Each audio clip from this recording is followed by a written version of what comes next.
Hello friends, most welcome to join this session. आज के session में हम भारत की प्रमुख नदियों का एक इंट्रोडक्शन क्लास देखेंगे। ठीक है, इसमें हम सिर्फ एक ओवरव्यू परिचय लेंगे नदियों का और उनकी कुछ विशेषता देखेंगे और कुछ विश्व की नदियों से, ठीक है, विश्व स्तर पे कुछ नदियों की विशेषता देखेंगे।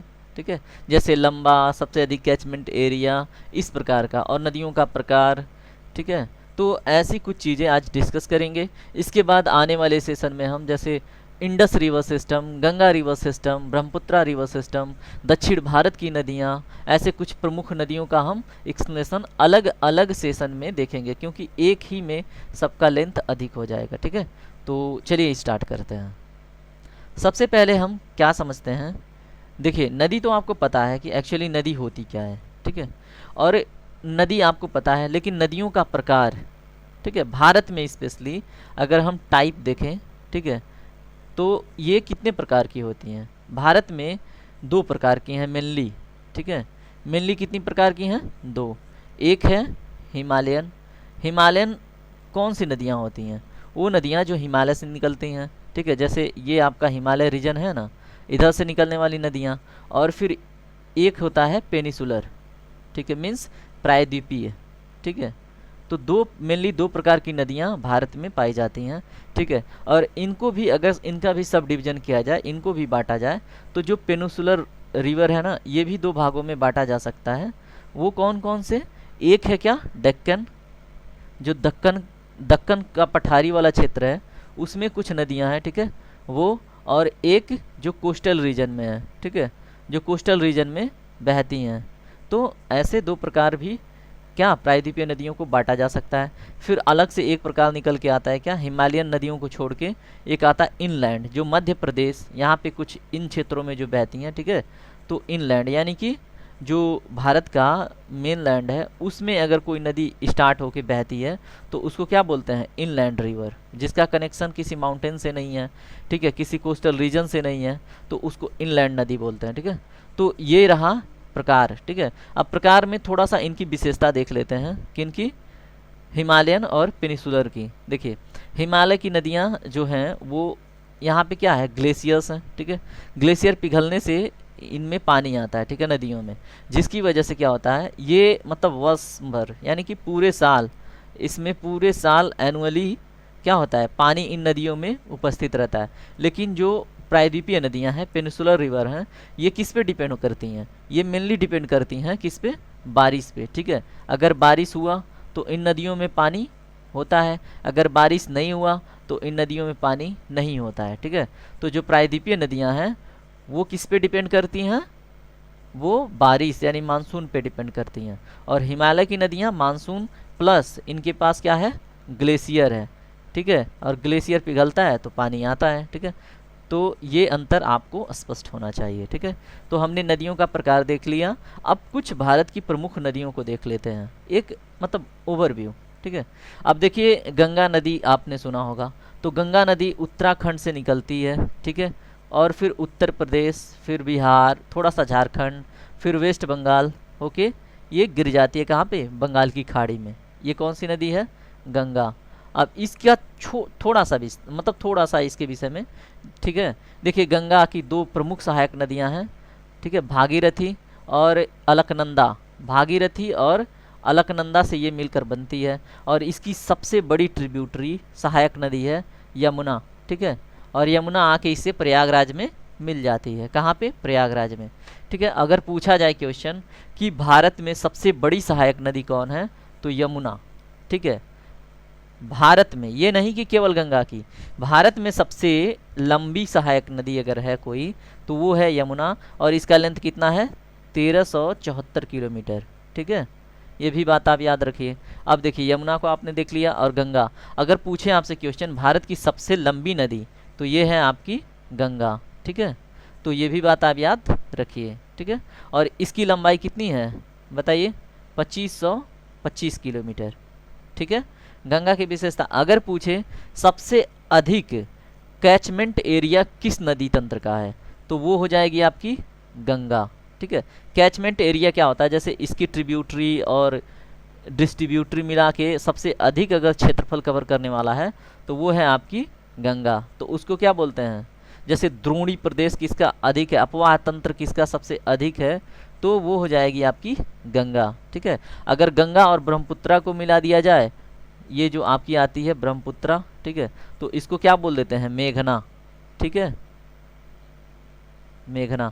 देखिए ये भागीरथी और एक अलकनंदा। अलकनंदा बद्रीनाथ जो पर्वत श्रेणी है वहाँ से निकलती है। ठीक है, और जो भागीरथी है एक गंगोत्री ग्लेशियर है वहाँ से निकलती है। ठीक है, ये भी बात आप याद रखिए। और देखिए अलकनंदा की कुछ सहायक नदियाँ हैं, भागीरथी की भी हैं, तो उनको ना हम जब गंगा तंत्र देखेंगे तो उसमें एक्सप्लेन कर लेंगे। तो गंगा के विषय में इतनी विशेषता, ठीक है, पर्याप्त है एक ओवरव्यू क्लास में। ठीक है, अब हम देखते हैं भारत की एक दूसरी प्रमुख नदी, ठीक है, जो है आपकी कौन, यहाँ से जाती है इंडस। ठीक है, अब देखिए इसकी विशेषता इंडस की, यानी कि इसको बोलते हैं क्या, सिंध। अब इसकी विशेषता अगर आपसे क्वेश्चन पूछे कि वो कौन सी नदी है जो भारत में बहती है जिसके पास सबसे अधिक सहायक नदियां हैं, तो वो हो जाएगी आपकी इंडस, क्योंकि इधर से भी बहुत सारी सहायक नदियां मिलती हैं। इधर से आपकी 5 नदियां कौन कौन सी, यहाँ से निकलने वाली झेलम, यहीं से निकलने वाली रावी, फिर यहाँ से निकलने वाली कौन, चेनाब, ठीक है, और यहाँ से आने वाली कौन, सतलज, और यहाँ से आने वाली ब्यास। ये जाके कहाँ, मिठानकोट में मिलती हैं, है ना। तो इतना ही जानिए, केवल इंडस जो है अगर सहायक नदियों की दृष्टिकोण से देखें तो सबसे बड़ी नदी है। ठीक है, ये हो गया क्या, इंडस की विशेषता। थोड़ा सा बस, ये कहाँ से इंडस निकलती है तो ये भी याद रखिए, बोखरचू ग्लेशियर एक है, ठीक है, बोखरचू लेक है, ये बोल लें या ग्लेशियर बोल लें, वहाँ से निकलती है। ठीक है, अब हम आते हैं कहाँ पे, ब्रह्मपुत्रा। ब्रह्मपुत्रा यहाँ से निकलती है, फिर नामचा बरवा से होके आसाम में धुबरी, और यहाँ से होके आती है, आसाम में होते होते ये आके गिर जाती है कहाँ, बंगाल के खाड़ी में। यहाँ पे आके मिलती है गंगा, गंगा यहाँ पे घुसती है तो इसका नाम हो जाता है पद्मा, और ये घुसती है तो इसका नाम जमुना। जब पद्मा और जमुना मिलती हैं तो इसका नाम हो जाता है मेघना, और इसमें मणिपुर से एक नदी निकल के आती है जिसका नाम है बराक। ठीक है, तो ये हो जाता है आपका ब्रह्मपुत्रा। ठीक है, अगर ब्रह्मपुत्रा और गंगा को मिला के देखें, ठीक है, तो सबसे बड़ी क्या हो जाती है, कैचमेंट एरिया।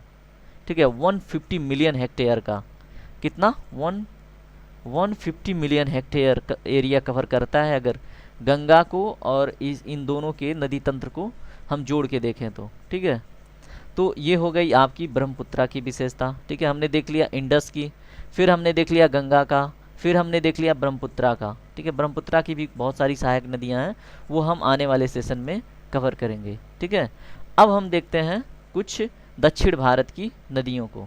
ठीक है, दक्षिण भारत की एक नदी है, यहाँ से निकलती है कहाँ से, मैकाल श्रेणी के अमरकंटक जो पर्वत है उसके एक यहाँ से इस छोर से निकलती है। ठीक है, और ये बहते हुए आके गिरती है कहाँ, अरेबियन सी में।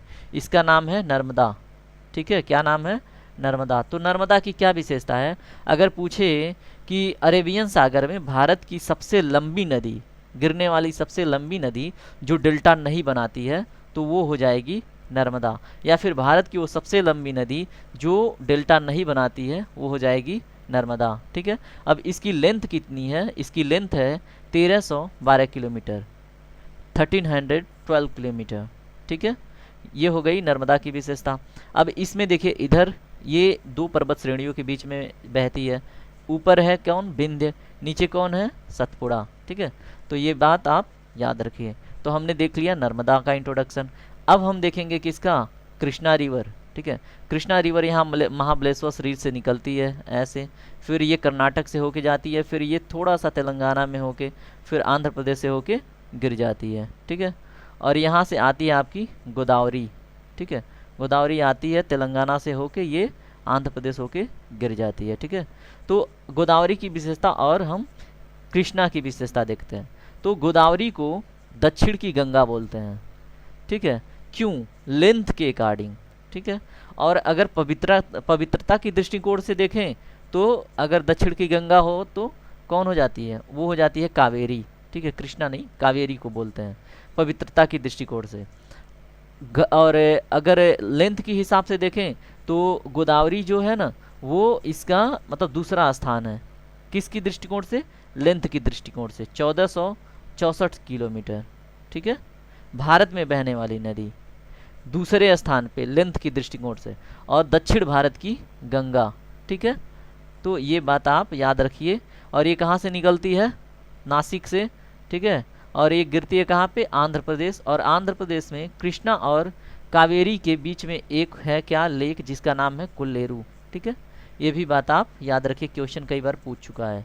तो हमने गोदावरी का भी ओवरव्यू देख लिया। इसकी जो सहायक नदियाँ हम आने वाले सेशन में जब दक्षिण भारत की नदियाँ कवर करेंगे तो हम देखेंगे, ठीक है। तो हमने देख लिया क्या, गोदावरी देख लिया, कृष्णा देख लिया, यहाँ से निकलती है एक आपकी कावेरी नदी, ठीक है। कावेरी नदी यहाँ से होके इधर को गिर जाती है, कर्नाटक से निकलती है और तमिलनाडु से होके गिर जाती है। इसकी भी बहुत सारी सहायक नदियाँ, यहाँ पे है वैगई नदी, फिर यहाँ से एक नदी निकलती है पेन्नार, है ना। तो इन नदियों को हम डिटेल में देखेंगे, लेकिन जैसे कुछ विशेषता होती है ना नदियों की, तो वो हम डिस्कस करते चल रहे हैं, ठीक है। अगर इंडस की यहाँ से जो नदी बह रही थी, इसका टोटल लेंथ देखें, ठीक है, भारत में नहीं, टोटल लेंथ तो 3180 किलोमीटर है, ठीक है। अगर ऐसे क्वेश्चन बने कि मतलब संपूर्ण लेंथ की बात करें तो इंडस हो जाएगी, और केवल भारत में बहने वाली नदी तो गंगा हो जाएगी, ठीक है। तो ये बात आप हमेशा दिमाग में बैठा के रखिए। तो हमने देख लिया। और वैसे ब्रह्मपुत्रा का भी लेंथ देखें, आउटर और टोटल मिला जुला के, तो इसका भी कितना हो जाता है, 2900 किलोमीटर, ठीक है, टोटल लेंथ। अगर इसकी एक विशेषता और, इसको यहाँ पे बोलते हैं दिहांग, जब यहाँ पे एंट्री नहीं की रहती है, ठीक है। और इसके पहले इसको बोलते हैं सांगपो, तिब्बत रीजन में, ये भी याद रखिएगा, तसांगपो इसका साइलेंट है, ठीक है। तो हम जब ब्रह्मपुत्रा नदी तंत्र देखेंगे तो फिर से इसको डिटेल में कर लेंगे, ठीक है। तो हमने इंट्रोडक्शन तो देख लिया, ठीक है, इंट्रोडक्शन हमने कुछ प्रमुख नदियों का देख लिया, कुछ और भी विशेषता देख ली। अब हम कुछ विश्व की नदियों की बात करेंगे, ठीक है। अब विश्व की नदियों में हम सबसे पहले बात करते हैं किसका, सबसे लंबी नदी। अगर सबसे लंबी नदी की बात आए लेंथ की दृष्टिकोण से, ठीक है, तो वो हो जाती है आपकी नील, ठीक है। विश्व में अगर सबसे लंबी नदी देखें तो वो लेंथ की दृष्टिकोण से हो जाती है नील। ये किन दो सहायक नदियों से मेनली बनी हुई, जैसे गंगा बनी है ना भागीरथी और अलकनंदा से मिलके, तो वैसे नील भी मिलके बनी है वाइट और ब्लू, वाइट और ब्लू नील से, ठीक है। अब इनकी विशेषता क्या है, वाइट, अब इसके विषय में आपसे क्वेश्चन बन सकता है कि जो नाइल या नील नदी है उसमें जो वाइट नील है, ठीक है, ये कहाँ से निकलती है, तो ये निकलती है विक्टोरिया लेक से, ठीक है। कहाँ से, विक्टोरिया लेक से। ये बात आप याद रखिए, क्वेश्चन यहीं तक बनेगा। और अगर पूछे क्वेश्चन कि जो ब्लू नाइल है यानी ब्लू नील है वो कहाँ से निकलती है, तो ये एक है लेक ताना नाम का, कहाँ पे, इथियोपिया में, ठीक है। तो ताना लेक याद रखिए, और कहाँ से, इथियोपिया, ठीक है। ये भी बात आप याद रखिए, इथियोपिया साउथ अफ्रीका की एक साउथ अफ्रीका की नहीं, अफ्रीका कॉन्टिनेंट की एक कंट्री है इथियोपिया, ठीक है। तो ये बात आप याद रखिए। तो नील की विशेषता हमने देख ली, विश्व की सबसे लंबी नदी। अगर फिर से पूछें कि अगर देखा जाए डिस्पोजल, ठीक है, मतलब कैचमेंट एरिया की दृष्टिकोण से, ठीक है, और जैसे होता है ना वॉल्यूम की दृष्टिकोण से, आयतन की दृष्टिकोण से सबसे बड़ी या लार्जेस्ट नदी कौन सी है, तो वो हो जाती है आपकी अमेजन, ठीक है, अमेजन नदी।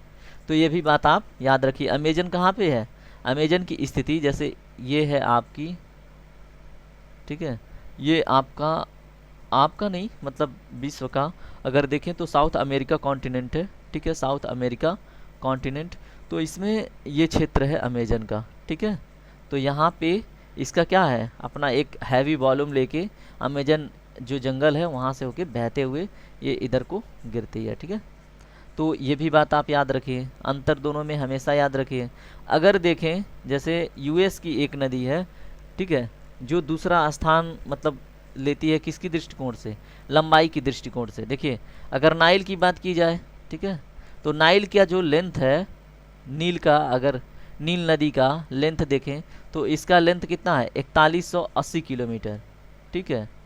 अगर यहीं पे बात की जाए मिसिसिपी की, जो दूसरा स्थान लेके चलती है, और मिसिसिपी कहाँ की नदी है, अमेरिका की, ठीक है, यूएस की। तो मिसिसिपी, मिसौरी इसका नाम है, बस आप मिसिसिपी रखिए, ठीक है। तो इसका लेंथ है आपका 3710 किलोमीटर, जो दूसरा स्थान लेके चलती है विश्व में। अब इसकी विशेषता क्या है, ये जहाँ पे गिरती है ना वहाँ पे पक्षी नुमा एक डेल्टा बनाती है, ठीक है। तो ये क्वेश्चन पीसीएस में पूछ चुका है, ठीक है। पीसीएस 2019 में ये क्वेश्चन पूछ चुका है, ठीक है, कि मतलब विश्व में वो कौन सी नदी है जहाँ पे जिसका मतलब गिरती है, जहाँ पे इसका मुख है वहाँ पे पक्षी के मतलब पैरों का पंजा ऐसे दिखाई देता है, ठीक है। तो हमने देख लिया क्या विश्व में कुछ विशेषताएं नदियों की। एक नदी और भी है चाइना की, तो चाइना की सबसे लंबी नदी है जिसका नाम है क्या, चांगजियांग, ठीक है, चैगजियांग, लेकिन उसको क्या बोलते हैं, यांगजे, ठीक है। और उसको मतलब चाइना की पीली नदी भी बोलते हैं, ठीक है। तो ये भी बात आप याद रखिए, चाइना की सबसे लंबी नदी यांगजे जिसकी लेंथ है 3602 किलोमीटर, ठीक है। ये भी बात आप याद रखिए। ये विश्व मतलब विश्व स्तर पे मतलब कुछ विशेषता है।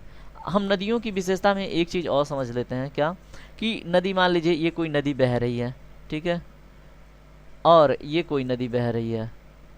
अब इन दोनों नदियों में एक अंतर है क्या, अगर देखिए ये मियंडर कर रही है, ठीक है, यानी कि इस ये क्या हो चुकी है, थोड़ी पुरानी नदी हो चुकी है। और ये जो स्ट्रेट बह रही है और ये क्या कर रही है, एक मतलब खड्ड का निर्माण करते जा रही है, ठीक है। तो ये क्या थोड़ी सी यंग नदी है, यानी कि थोड़ा युवा अवस्था है इसका, ठीक है। तो नदियों की दो अवस्थाओं का थोड़ा सा अंतर देख लेते हैं, ठीक है। जो क्या होगा आगे आपको आने वाले सेशन में, जैसे आप नदी तंत्र पढ़ेंगे तो मियंडरिंग ऑक्सबो जहाँ पे बनेगा तो आप ये समझ पाएंगे कौन सी नदी है जो नई है और कौन सी नदी बहुत पुरानी है, ठीक है। तो इससे आप अंतर स्पष्ट कर पाएंगे, ठीक है। तो हम यहाँ पे एक हेडिंग डालते हैं यंग और एक है ओल्ड, ठीक है। अब इसमें जैसे एक नदी जवान है एक नदी बूढ़ी है, इनके बीच में थोड़ा सा अंतर हम देखते हैं, ठीक है। यंग नदी की क्या विशेषता होती है, ये इसकी जो जैसे ये फ्लो हो रही है ना, तो इसकी जो चौड़ाई है ना, इसकी चौड़ाई बहुत कम होगी, बल्कि इसकी जो गहराई होगी ना ये वाली, तो गहराई अधिक होगी। ये विशेषता होगी किसकी, यंग नदी की। चौड़ाई मतलब इसका जो गहराई है, जो ये डीपर है वो ग्रेटर होगा किससे, इसके वाइडनेस से।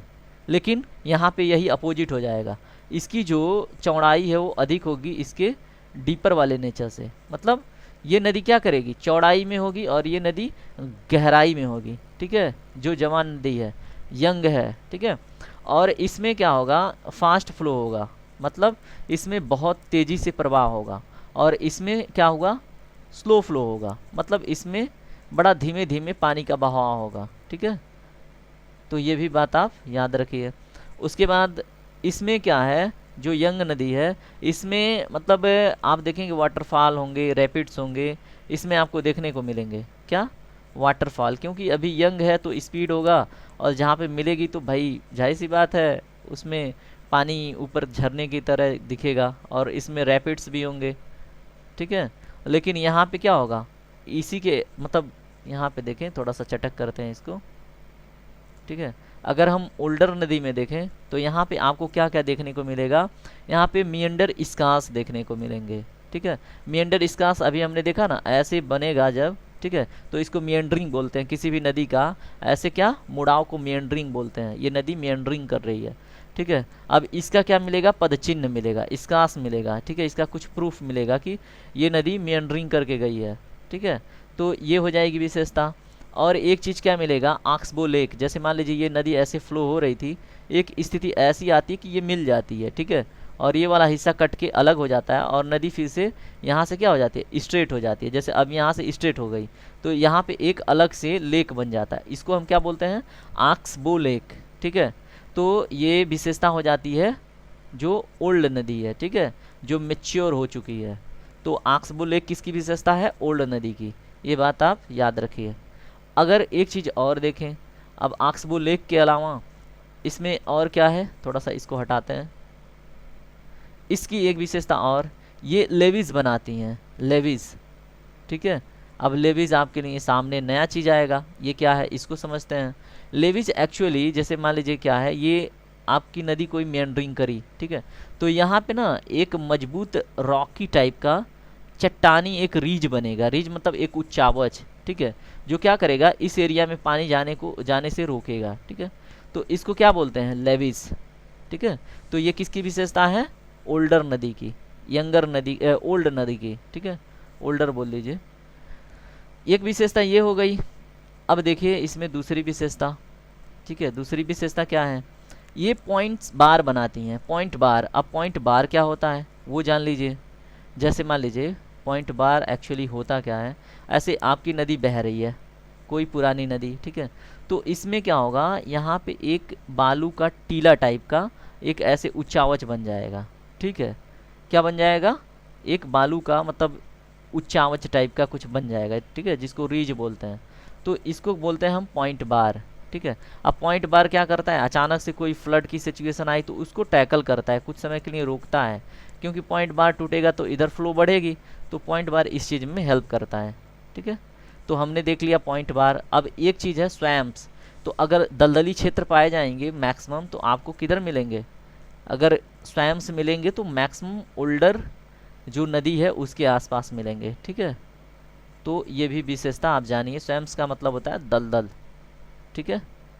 तो ये हैं आपकी नदियों की विशेषताएं, ठीक है, और यंगर ओल्डर नदी की विशेषताएं। एक चीज़ और देखते हैं हम, एक है मैडेइरा, जो मतलब विश्व स्तर पे सबसे अधिक ट्रिब्यूटरी लेके चलने वाली नदी है। क्या नाम है उसका? मैडेइरा। ये भी क्वेश्चन आपसे बने तो आप याद रखिए। ये कहाँ पे है? एक्चुअली ये है आपकी कहाँ पे? ये आप अगर साउथ अमेरिका कॉन्टिनेंट है, साउथ अमेरिका कॉन्टिनेंट में ये पूरा क्षेत्र जो है ना, इसमें बहुत सारी इसकी सहायक नदियां हैं मैडेइरा की, तो यहीं पे ये फ्लो होती है, ठीक है। तो ये एक साउथ अमेरिका कॉन्टिनेंट की एक क्या है, नदी है, जो सबसे अधिक विश्व में कैचमेंट एरिया, सॉरी, ट्रिब्यूटरी लेके चलती है, ठीक है। अगर बात करें गंगा, तो हमने देख लिया सबसे अधिक कैचमेंट एरिया।